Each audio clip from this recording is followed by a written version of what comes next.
Welcome to Voices from Cambridge, a podcast about the people behind the university. In each episode, we explore their journeys and what Cambridge has meant to them. We are your hosts, Annie and Alia. Our aim is to open up Cambridge and share conversations that connect and inspire. With a special thanks to the Wolf Institute for hosting us. Thank you for being here. Welcome to Voices from Cambridge. I'm Annie, and today we are joined by Jade Carnaje, a philosophy student at Cambridge St. John's College, a sport enthusiast and access advocate. We're talking about what Cambridge is really like, from supervisions and sport to social media and student life. Welcome, Jade. Thank you for having me. Could you please start telling us about your Cambridge journey? What brought you here? Of course. So I think my Cambridge journey takes me back all the way to probably the type of person that I grew up to become. So I'm the elder sibling of two younger brothers, and we're all very similar in the sense where we're all very hardworking and we love to do everything. So that included academics.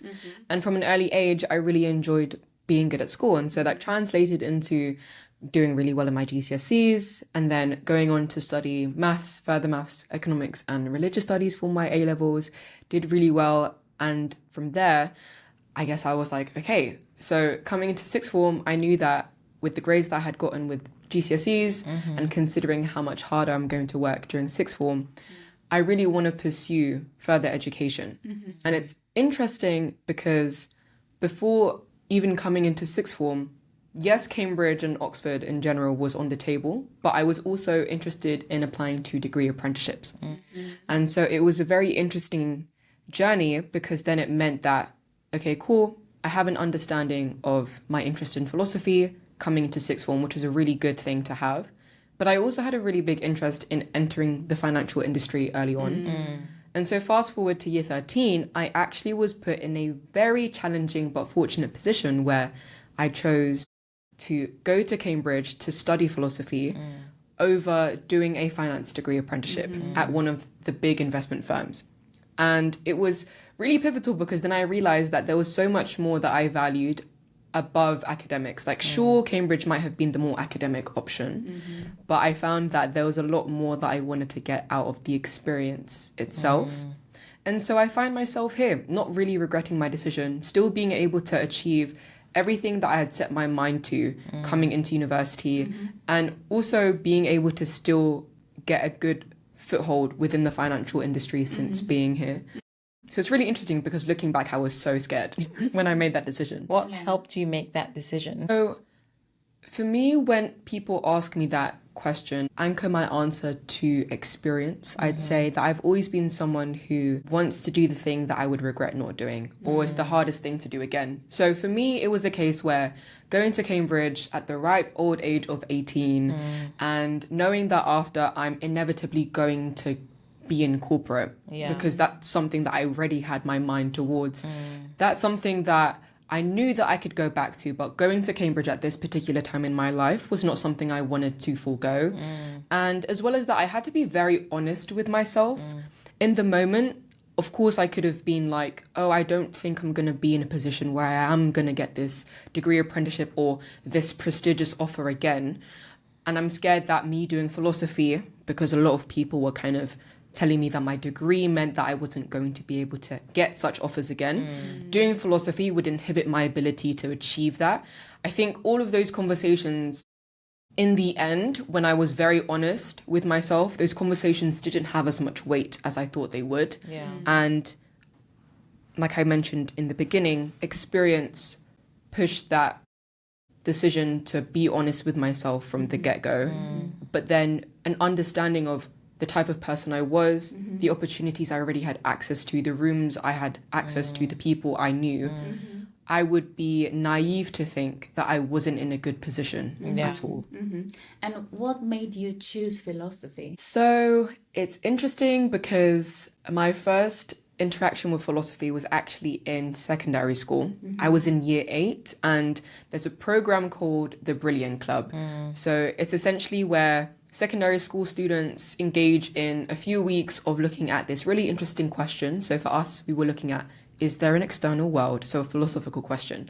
And in groups, we kind of assimilate a supervision, which really funny.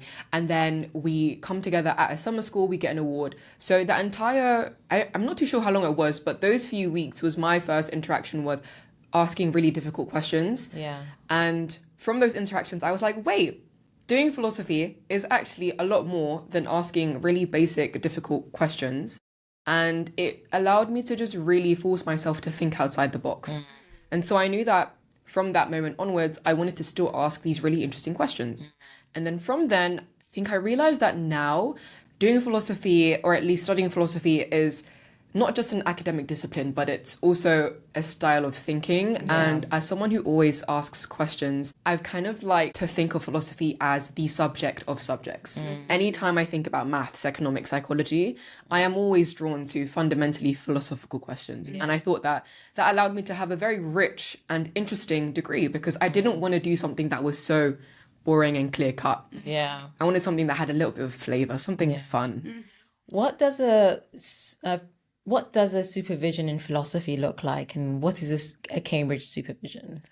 So the first question I'll answer after answering what exactly a supervision is. So a supervision is essentially a little small class. I think class is probably too broad of a term. It's a discussion, really, a conversation between someone who knows their stuff and a student who's trying to get to grips with such stuff.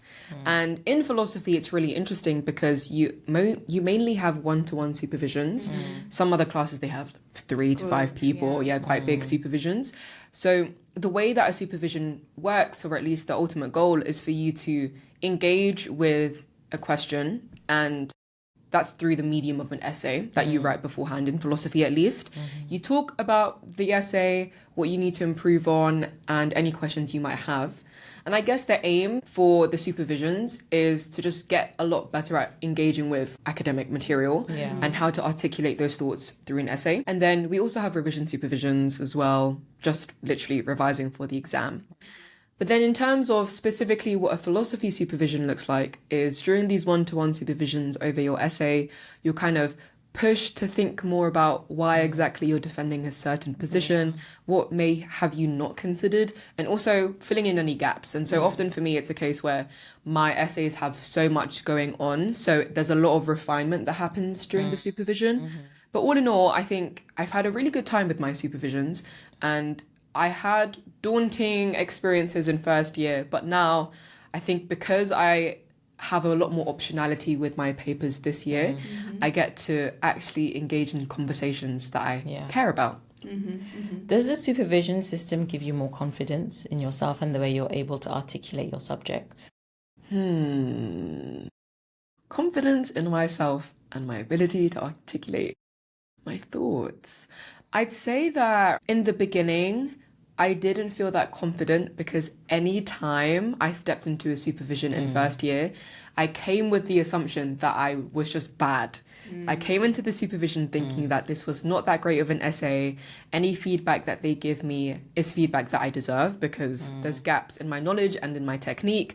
But even stepping away from supervisions that were objectively good and I had good feedback from, I always thought that I still was not a good philosopher. I wasn't good at writing about my thoughts or trying to weed out information from my reading. And I think now when I think about that journey from first year now into second year, I think the confidence that I now attach to my supervisions comes from how far I've been able to grow from first year. So even when I think about the essays I wrote before and now how I think about my essays now, there is a very clear difference.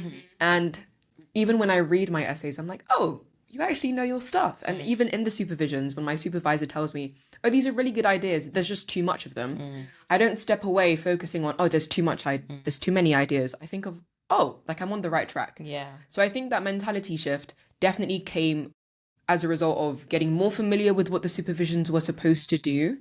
And also just enjoying philosophy and believing that I was supposed to be here, that I have an interest in the subject still, that I really care about being curious. Yeah. And so that kind of amalgamates to just now I'm a curious student. And what does philosophy course actually involve? So in Cambridge, there is a big onus on analytic philosophy. So For example, you might have known about Bertrand Russell or Wittgenstein. So they're really big players who came from Cambridge. And the way that philosophy works in Cambridge isn't focused specifically on analytic philosophy, but I think quite a few people focus in on what that subject entails.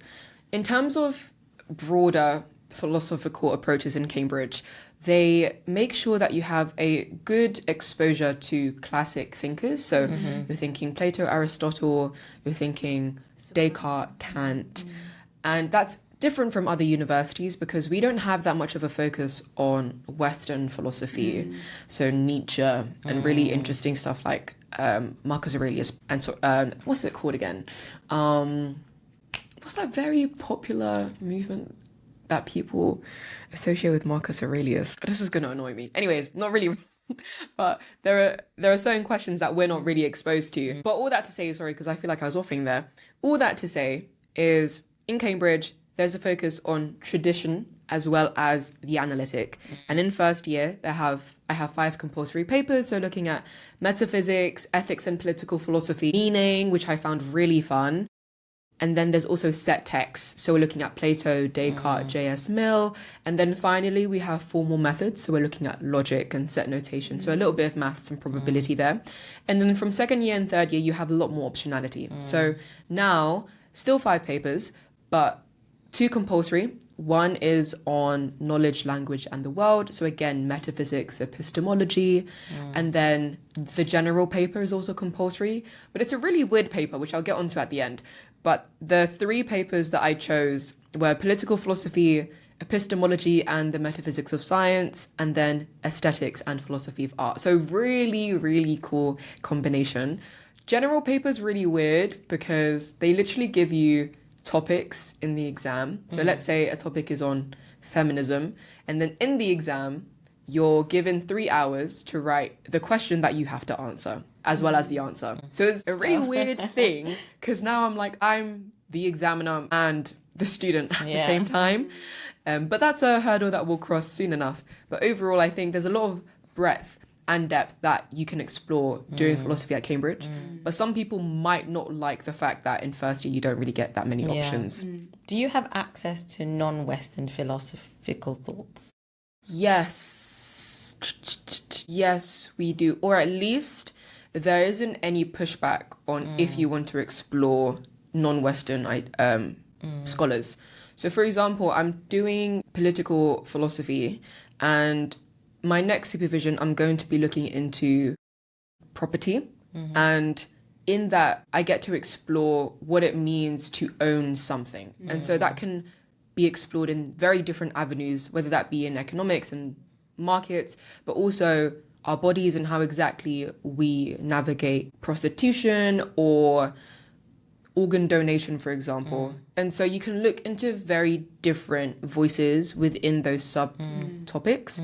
And so you're not stopped ever, really, exploring different voices. I think something that I'm trying to do now is become a lot more curious about how philosophy or how different cultures approach philosophy. Because I don't think that's something that I wouldn't say open to. It's not something that I was encouraged to do explicitly. And I think now that I have the space to really explore that in really interesting papers, that's something I do want to do more. That's very interesting. Cambridge has a reputation for being quite intense. How do you navigate that intensity? Intense is definitely a good word to use. We can think of intensity from an academic point of view, which everyone understands. But also I think intensity in the sense where, because there's so much to do, there is a personal pressure to do everything. And this was actually something we were talking about earlier as well, because I think academically that intensity just comes with getting used to the course and kind of predicting, oh, I know I'm going to have one supervision in the next 3 weeks or so. How am I going to plan my time around that? So I don't think academic intensity becomes too big of a problem when you become more familiar with what the system requires from you. Obviously, everyone is going to navigate that journey differently. I think something I've struggled personally more with is just the intensity of doing everything, or at least applying a pressure on myself to have to be good at everything and do everything. Yeah. So for example, just outside of philosophy, purely because it's not as intense as other subjects, I have the time to do things such as social media, picking up new sports, going to the ADC and watching theatre performances, thinking about different society roles that I want to get involved in. And thinking about all of that seems really exciting and really fun. But in the span of 3 years, there's only so much you can do with the time that you have, and also being able to do those things well. Yeah. Because it's really easy. I think at the beginning of first year, it was very easy for me to do so many different things, but then I spread myself out so thin that I was doing everything at a mediocre level. Yeah. And I was like, I don't really want to do all of these things at a mid level. And so I think coming into second year, I've been a lot more intentional with, okay, what's one thing I can do that helps my physical health? What's one thing that helps with my spiritual health? What's one thing with social? Like different categories for me. And at least having one thing that can fit that category. Yeah. And so now, even though I might not be, I would say I'm still doing quite a lot, but I don't think that I've put pressure on myself to have to do absolutely everything. Because when you have conversations with people, you find that people are doing really cool things. Yeah, I think it's quite normal though to have ideas of, oh, I want to do this next thing, next thing. But just being really honest with how much time you have for all of that is crucial. There's something going on every evening in Cambridge. Exactly. It's crazy. When things do feel overwhelming, whether that's work, whether that's everything about social life, how do you cope? How do I cope? What do you do? So 3 things for me. One thing I try to do immediately is pray, because I'm a Christian and I think my journey in faith has become a lot stronger since coming to university, which has been really, really beneficial. Second thing I do is I try to get some physical activity in. So whether that be literally just taking a walk outside, moving away from my space of stress is probably a better way to phrase it. And so that might mean instead going to the gym or going to the kitchen and just cooking something, getting my mind off the thing I'm stressed about. And then the third thing, depending on my mood, I love to talk to my friends about stuff. Now, I wouldn't say that I'm someone who dumps everything on other people, because I like to process things by myself first. But being able to just easily call a friend or meet up with them, say, oh, can we get some dinner together? There's something I want to talk about. That's something that's been super, super useful, because then it's a case where I'm no longer living in my head. Yeah. And often it's quite a shared experience. Like a lot of the things that I might get stressed about is like deadlines, balancing things, thinking about the future and what happens after university, all of which are very common questions that a lot of people around me are thinking about. Yeah. On the topic of friendships, what's it like making new friends in Cambridge? Do you have to be intentional about it, or can it happen in a way that's more organic? I think both, but if I were to weigh one over the other, I think intentionality does trump organic relationships. Now, intentionality does, I think you can start with an organic friendship. So say I come into a room and there's a social event going on. Organically, I can be drawn to someone. Yeah. But in terms of maintaining a friendship beyond that, you need to be very intentional. And it's a case where I had to learn what that meant, and I had to outgrow this feeling of, oh, I don't want to be annoying and have to ask people what's on your calendar and all of that stuff. I think now it's a case where it's very normal for you to think, oh my gosh, I haven't spoken to so-and-so in so long. Let me send them a message, ask them if they're busy, and let's grab dinner. And often that's not a weird thing at all. A lot of people love that because they're so busy and they want something to break up their day. And something, at least from a personal perspective, that I found was that I didn't struggle too much with finding new friendships as well as making friends, because when I came into university, I was very fortunate to know people coming from my sixth form and people who were already at the university that I knew from my sixth form or just through mutual friends. And so I didn't come from a place of, starting from zero. Yeah. But something I did have to learn is just learning how to make new friendships with different people that I wouldn't have expected to speak to. And I think that's been so fruitful this year, because now I can walk around the city and be like, oh my gosh, like we haven't spoken in months. How are you? And so that's super fun. But I think intentionality definitely is the main thing, and is something I'm trying to get better at. Jade, you're at John's. Why did you choose John's? What's John's for you? So John's for me was a space that would allow me to explore my multifaceted interests. Now, the reason why I say that is because when I was choosing my colleges, John's was actually a very last minute decision. Initially, I wanted to apply to a red brick college. So oh my gosh, Selwyn, for example, was one that was up there for sure. And I think prior to coming to Cambridge to start my undergraduate degree, I also went on summer school. So I went to Corpus Christi for a summer school, stayed there overnight, and we explored different colleges. And our last college that we went to was John's. Wow. And I was like, oh, this place is huge. And I didn't really know the stereotype that well. Like a lot of people are like, oh, the big three, King's, John's, Trinity. And I think for me, it was a case where I walked in and I was like, this is such a nice college and it's so big. It felt very overwhelming, to be honest. So I didn't really think anything much about, oh, I definitely want to apply here. But it wasn't until I did my research and I was like, I would love to have access to scholarships, bursaries, sports facilities, music facilities, etc. Travel grants as well was very important.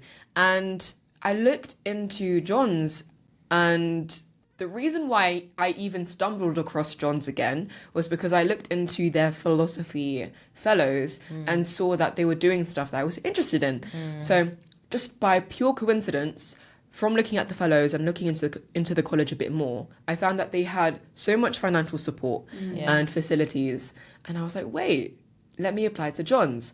And I didn't, again, have an awareness of the prestige that the college had. It didn't come to me of, like, the question didn't occur that it would be difficult for me to get an offer from John's. A lot of people play the stats game and they're thinking about, how am I going to be statistically more likely to get in? I was just like, I like this college. And so that's why I applied. And then in the process, I just really enjoyed my interview with the fellows at the college. It was insane because I knew them as the fellows who introduced me to the college online, and to have been able to speak to them was really cool. And then from there, I realized, okay, cool, like I really enjoyed my interview. And I think John's is a great place. But if they don't accept me, I'm not too angry about it. Maybe I'll get bored.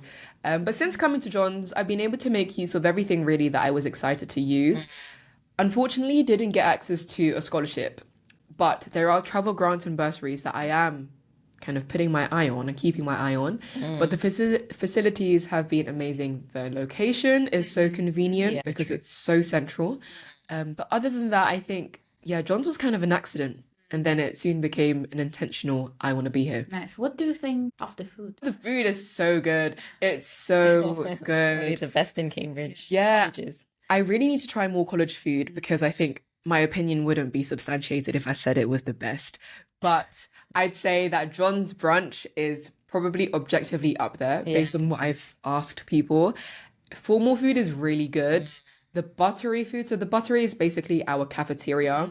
And the food there is also really good. And I mean, I think the prices for current students isn't that bad. And the quality of the food is also really good. So even if you come to John's and you think, oh, I don't really have time to cook, you can definitely just go to the buttery. And also the unlimited sides. Literally just dump your plate with sides and then you're good to go. That's amazing. Because you're a fellow Jonian, aren't you? And I would eat at college every single day. Yeah. The first 6 months of my PhD. Oh, really? They have some great hash browns. Oh, the hash browns are so good. And the waffles as well. So good. And I miss formals at John's. Can you not go anymore? As an alumni, I don't think I can do that. You probably could book in as an alumni. Really? Could. Yeah, of course. Really? Yeah. Have you tried? You should try. I should try, maybe. Yeah. And if not, then I'll reach you out. Yeah, if not, guys, I'll invite you to a formal. What have been some of your most memorable moments so far? In Cambridge? They're all social. They're all social. Now, I can't pinpoint one exactly, but I think the most memorable moments would probably just be being in rooms, whether that be at society events or just in a friend's room. And just being a student. Like in those spaces, I'm reminded that I'm literally so young. And so young, so dumb. And it's a case where outside of academics, I'm literally speaking to the greatest people that I could be exposed to at this age. And it's so cool being able to learn about what people are interested in doing. It's come to a point now, I think very early on, or at least I quickly learned that I'm not put off by other people doing a lot of stuff. And if anything, I've kind of grown to be like, this is so cool. Like, I love how you're doing everything outside of your degree. And being able to build meaningful relationships with these people and continuing to stay in contact with people, not even just in Cambridge, but also outside, because I found that even going to, let's say, spring weeks, for example, with finance, the people that you meet there from other universities are also people that you would potentially be with for the rest of your life. And being able to literally explore what it means to build these relationships with people has probably been the most memorable because it's been the most impactful for me. But yeah, and then there's also like silly moments, leaving essays till last minute, memorable in a negative sense, I guess, or at least from a like pedagogical sense where I'm learning from my mistakes. But beyond that, literally the social stuff. So after going through your social media page, which I really like, by the way. Thank you. In one of your reels, you had this experience where you competed in an athletics club. How is it coming into Cambridge? Can you start something from scratch, or do you think you have to have like a high level of experience to be able to do something? I really like that question. I would say that you don't need any prior experience whatsoever. Just do whatever your heart desires. And when it came to athletics, it was more of was someone who would compete in athletics in primary school, secondary school. And I just wanted to continue doing it, or at least I was curious to see what that would look like at a university level. So I competed for Johns in athletics. Now, it wasn't like a big league type of thing, but being able to still participate in a sport that I really enjoyed and have history with was really good. But in terms of stuff I've been able to do from scratch, from a sports perspective, just staying on that, it's a case where I've been able to pick up powerlifting because as someone who really likes going to the gym, I was like, you know what, I'd say I'm quite strong. Let's see how far we could take this. Haven't competed yet, but I've been able to still take up those habits since starting powerlifting, which has been super useful. I also picked up rowing in my first term of university, realized that was not for me. No 6 a.m. No, I overslept 4 times, and it was just, it's not one of those sports where if you're bad at waking up, you should just not do it. Because if you can't wake up, then the entire team can't row on the water. What else have I done? I picked up ultimate frisbee, first term of second year, and that's been really fun. But it's something where, kind of taking a step back from ultimate frisbee and all of those examples, I'm realizing that there are a lot of sports that I love doing, but there's yet to be one that I'm committed to. If I had to say what I'm committed to from a sports perspective, literally just going to the gym. So it's a case where, even if it's a case where you're new, you have no experience, there is a space for you. There's literally novice sessions and fresher sessions that you could go to. Even if you're not a fresher, if you're a third year who's trying to explore something new, there's a space for you to do that. But even if it's a case where you don't want to commit, but you just want to try something new for one time and then maybe come sporadically, there's also room to do that as well. And I think it's a case where you're never pressured to have to stick with something, but it's good to give it a term and see what it would be like to stick with something and see how far you can progress. But even outside of sport, taking up a committee role, pushing yourself outside of your comfort zone and speaking to new people, signing up to debates, building something with your friends, whether that be in an F1 society or building up a new business. That's all something that I encourage people to do at university, because this is the time beyond academic exploration. This is also your time to literally just explore your childish desires within the remit of university, when everything is a lot cheaper than when you become an adult and you graduate. And following up that question, do you think university is a space where you can develop a new sense of yourself? Oh, 100%, 100%. I feel like the Jade who entered first year is so different to the Jade that entered second year, and so different to the Jade sitting here now. And it's so useful to go to university because it's a conversation that I've had often, and I thought I've had a lot, considering that I was in a position where I could have rejected my offer from Cambridge. I think going to university gives you time, and that's the main thing that I liked. Sure, it's an opportunity for you to explore your academic interests, but realistically, how much of that is translated into your everyday life will depend on what you do after university, for sure. But something that I think is quite universal with the university experience is you're given time to explore your interests, yourself, what are your bad habits? What habits do you want to improve on? Who are the type of people you want to keep around you? What's something you don't want to do in your career after university? And I think when you're at university, there is a tendency for people to just go with the flow and follow what everyone else is doing. But I think something that's so important with making the most out of your time is actually reevaluating consistently, what is it you like? Do I feel energized or drained when I'm in these spaces? And the quicker you can have these conversations, the quicker you realize what your time is better spent doing. And I think that's super useful because you want to make sure that by the end of your time at university, you've maximized what you wanted to get out of it, regardless of what that looks like for you. Some people, it's literally a case of, I'm here at Cambridge to get a 6-figure job. And for them, it's to enter corporate. And by all means, do your thing. But for the other person, it's a case of figuring out, do I actually want to become an engineer? Do I want to become an academic? Answering all those questions for yourself will only come when you consistently ask yourself those questions throughout your time at university. Jade, what made you start a social media page? Well, my social media journey as a creator started after GCSE results day at the end of 2022. And it was a case where I had a lot of advice to give. And I was also the friend who loved giving advice. And as the elder sibling, I also found that I had very good advice to give. And so with all of that, I thought that I really wanted to just push this information to a platform that was accessible to more people. Because I wanted more people to overcome their struggles as quickly as possible and learn from my mistakes. And from there, it was a case of, okay, I really want to help people. But then I didn't really realize how much that meant to a community of people who valued my advice. And so when I saw that my platform, particularly on TikTok, because that's where I started, grew because people were just invested in me as a person, I realized that there's a lot of power that just comes from building that brand, so to speak, because people recognized me for my advice. But then soon my content was just built on me as a person, because my journey is very different in the sense where I had to make a very interesting decision coming to university and filming vlogs and showing people what it was like to study at my sixth form and to study at Cambridge, balancing different things. That was a perspective that I really wanted to make sure that I was honest and vulnerable about. And since starting social media, it's been hands down the most transformative decision I have been able to make, because it pushed me outside of my comfort zone for sure. But it was a case where my intention wasn't for my platform to grow. It wasn't a case where I wanted to become a creator. It literally started from, I have advice, so let's share it with the world.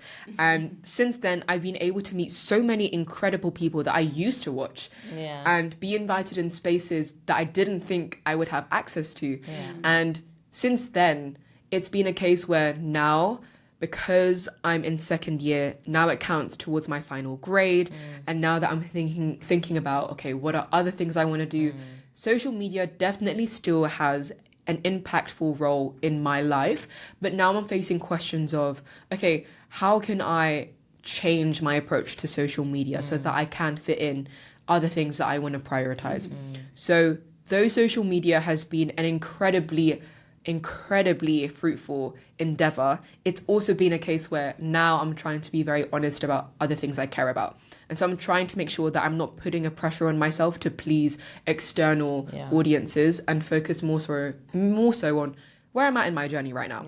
But otherwise, it's been super fun. And I think people should definitely find ways to share their story because you're able to just literally document your life. Even if it's a case where there's no one who watches it, literally the practice of making something for yourself is so therapeutic and so fun. No, it looks very fun watching your posts. I enjoyed them. Thank you. Jade, what are some of the biggest misconceptions and conceptions people have of Cambridge? Really interesting question. Yeah.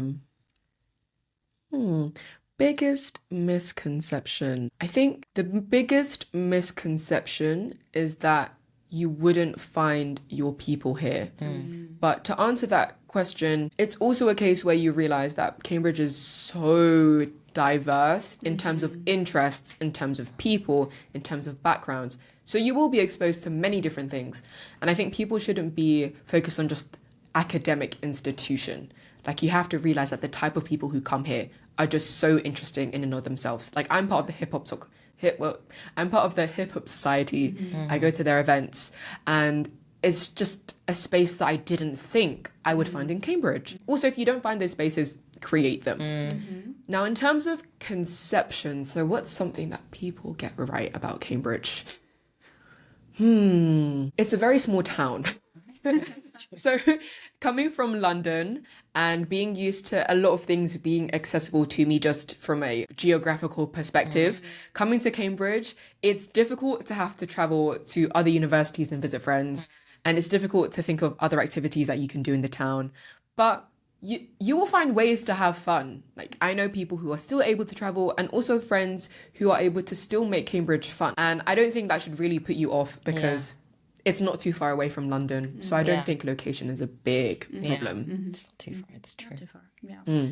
And finally, what's your favorite Cambridge tradition? My favorite Cambridge tradition. Well, the one that immediately comes to mind, actually, there's two.